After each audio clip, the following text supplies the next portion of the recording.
तुम्ही बऱ्याच वेळेला पिठलं केलं असेल, पण एकदा माझ्या पद्धतीने पिठलं करून खा.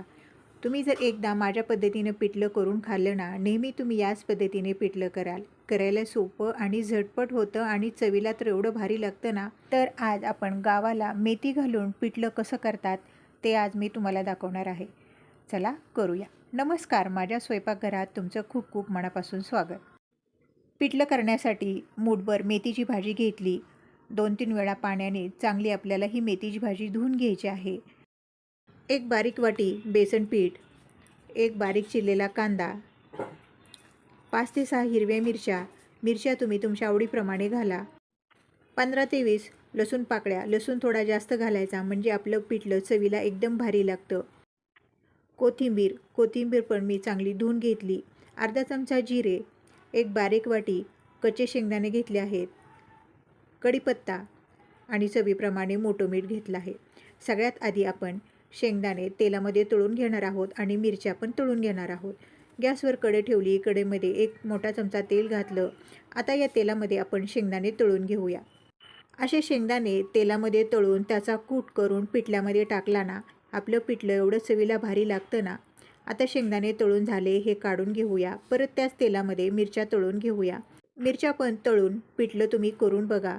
एकदम भारी आपलं पिठलं तयार होतं. आता मिरच्या तळून झाल्या, ह्या काढून घेऊया. आता आधी आपण तळलेले शेंगदाणे खलबत्त्यामध्ये कुटून घेऊया. शेंगदाणे आपल्याला जास्त बारीक कुटायचे नाहीत, मोठे कुटून घ्यायचे आहेत. एवढा मोठा शेंगदाण्याचा कूट करून घ्यायचा आणि पिठल्यामध्ये घालायचा. त्यामुळे सुद्धा आपलं पिठलं एकदम चवीला भारी लागतं. थोडासा लसूण असा खलबत्त्यामध्ये ठेचून घ्यायचा आहे. आपण फोडणीमध्ये हा लसूण घालणार आहोत. खलबत्त्यामध्ये मिरच्या घातल्या, लसूण, कोथिंबीर, जिरे, मीठ घातलं आणि आता हे बारीक असं कुटून घेऊया. असं खलबत्त्यामध्ये ताजं वाटण करून पिठलं करून बघा. एकदम भारी आपलं पिठलं तयार होतं. आता आपण मेथी चिरून घेऊया. तुम्ही असं कधी मेथी घालून पिठलं केलं नसेल तर मेथी घालून पिठलं करून बघा. आता कढईमध्ये तेल होतं, त्यामध्ये मी मोहरी घातली, जिरे घातलं. जिरं मोहरी तडतडले की कांदा घालायचा. कढीपत्ता मी आधी घातला नाही, कारण सगळं तेल आपलं बाहेर उडतं, म्हणून मी नंतर कढीपत्ता घातला.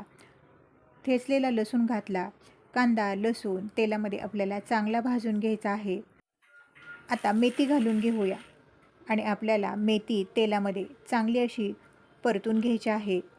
तेलामध्ये मेथी अशी चांगली भाजून घेतली ना, आपली मेथी कडवट लागत नाही आणि पिठलं आपलं चवीला एकदम भारी लागतं.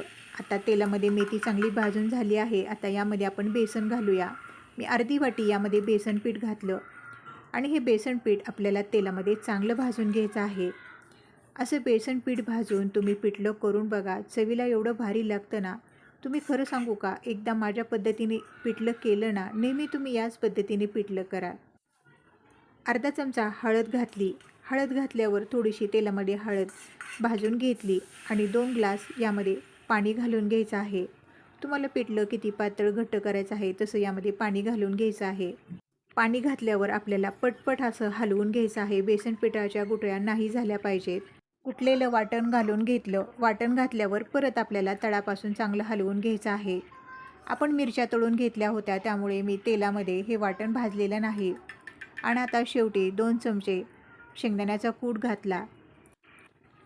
कूट घातल्यावर परत तळापासून आपण चांगलं हलवून घेतलं आणि आता मध्यम गॅसवर हे पिठलं आपण चांगलं शिजवून घेऊया. असं तळापासून हलवलं ना, म्हणजे आपलं पिठलं खाली करपत नाही आणि गुठळ्या होत नाहीत. वरून कोथिंबीर घालूया. मस्त गावरान पद्धतीने मेथी घालून पिठलं आपलं तयार झालं आहे. तुम्ही हे पिठलं भाकरीबरोबर खा, चपातीबरोबर खा किंवा भाताबरोबर खा किंवा असंच चमच्याने खाल्लं तरीसुद्धा एवढं भारी लागतं. बाहेर पाऊस पडतोय आणि घरामध्ये असं गरमागरम मेथी घातलेलं पिठलं आणि भाकरी किंवा भात. तुम्ही एकदा माझ्या या पद्धतीने पिठलं करून खाल्लं ना, खरंच तुम्ही नेहमी याच पद्धतीने पिठलं करा. एवढं पिठलं हे भारी होतं. तुम्हाला मी केलेलं हे पिठलं कसं वाटलं कमेंटमध्ये सांगायला विसरू नका आणि माझा व्हिडिओ आवडला तर लाईक करा, सबस्क्राईब करा. व्हिडिओ पाहिल्याबद्दल मनापासून आभार.